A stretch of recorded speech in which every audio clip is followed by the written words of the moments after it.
دنیا کی 3000 طاقتور، دولت مند، معروف اور بارسوخ شخصیات دنیا کے اہم معاشی اور تجارتی معاملات پر بات چیت کے لیے سوئٹزرلینڈ کی اسکی ریزورٹ ڈیووس میں جمع ہو رہی ہیں۔ صدر ٹرمپ بھی ورلڈ اکنامک فورم کے اس اجلاس میں شرکت کر رہے ہیں، لیکن روانگی سے پہلے انہوں نے واشنگٹن میں میڈیا کے نمائندوں سے اہم بات چیت کی، جس کی تفصیلات لیں گے کیپٹل ہل پر نیلوفر مغل سے۔ نیلوفر مغل، کیا تفصیلات رہیں اس بات چیت کی؟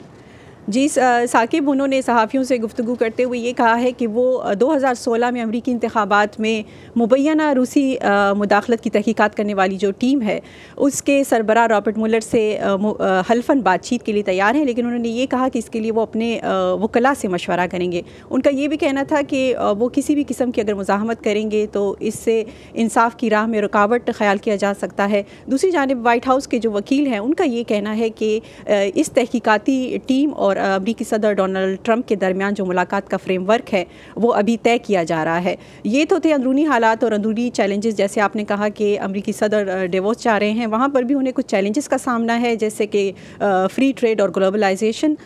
وہاں پر وہ کس قسم کے حالات کا سامنا کرتے ہیں، مزید جانتے ہیں اس رپورٹ میں۔ ورلڈ اکنامک فورم عالمی سیاسی اور تجارتی رہنماؤں کے لیے دیکھنے اور دیکھے جانے کی جگہ ہے۔ صدر ڈونلڈ ٹرمپ صدر بل کلنٹن کے بعد سے پہلے امریکی صدر ہیں جو اس اجلاس میں شرکت کر رہے ہیں۔ جب امریکہ کے صدر یہاں ہوں گے تو گلوبلائزیشن پر کھل کر بات ہوگی۔ لیکن ان کے خطاب سے پہلے ہی گلوبلائزیشن اور آزاد تجارت کو وسعت دینے کے صدر ٹرمپ کے موقف کی وجہ سے تناؤ دیکھنے میں آ رہا ہے۔ ان انتظامی اقدامات سے شفاف تجارت کے اصول برقرار رہیں گے اور دنیا کو پتہ چلے گا کہ اب امریکہ کا فائدہ نہیں اٹھایا جا سکے گا۔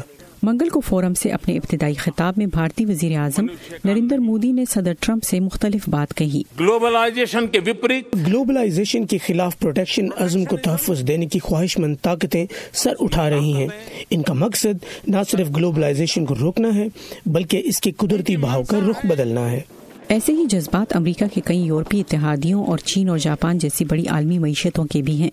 تو ایسے میں صدر ٹرمپ کے امریکہ فرسٹ کے ایجنڈے کو کیسے دیکھا جائے گا؟ میرے خیال میں کچھ متنازع صورتحال پیدا ہوگی، کچھ تشویش بھی موجود رہے گی، کیونکہ یہ ایک طرح سے بین الاقوامی نظام کا تبدیل ہوتا ہوا کردار ہے، یا کم از کم اس نظام سے امریکہ کے تعلقات میں تبدیلی ضرور ہے۔ صدر ٹرمپ نے اپنی انتخابی مہم کے دوران گلوبلزم کے خواب کو ناقابل عمل قرار دیا تھا۔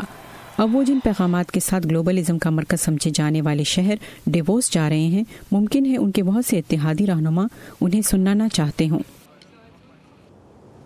اور امریکی صدر ڈونلڈ ٹرمپ ڈیووس پہنچ چکے ہیں۔ وہاں پر ان کے دورے اور ان کی جو پالیسیاں ہیں اس کے خلاف پہلے سے ہی مظاہروں کا آغاز بھی ہو چکا ہے۔ کچھ مظاہرین نے ڈیووس کانگریس سینٹر کے جو عمارت ہے اس میں داخل ہونے کی کوشش کی، سیکیورٹی کو توڑنے کی کوشش کی، اور ایسی بھی کچھ اطلاعات سامنے آ رہی ہیں کہ جب جمعے کے روز امریکی صدر ڈونلڈ ٹرمپ اس فورم سے خطاب کریں گے تو کچھ شرکاء یہ انہوں نے فیصلہ کیا ہے کہ وہ اس تقریر کا بائیکاٹ کریں گے، اور اس کی وجوہات یہ بتائی جا رہی ہیں کہ انہوں نے گزشتہ دنوں میں افریقی ممالک کے خلاف نازیبا الفاظ استعمال کیے تھے۔ جی ثاقب۔ نیلوفر مغل ہمارے ساتھ تھے کیپٹل ہل سے۔ Thank you Niloufer for these updates.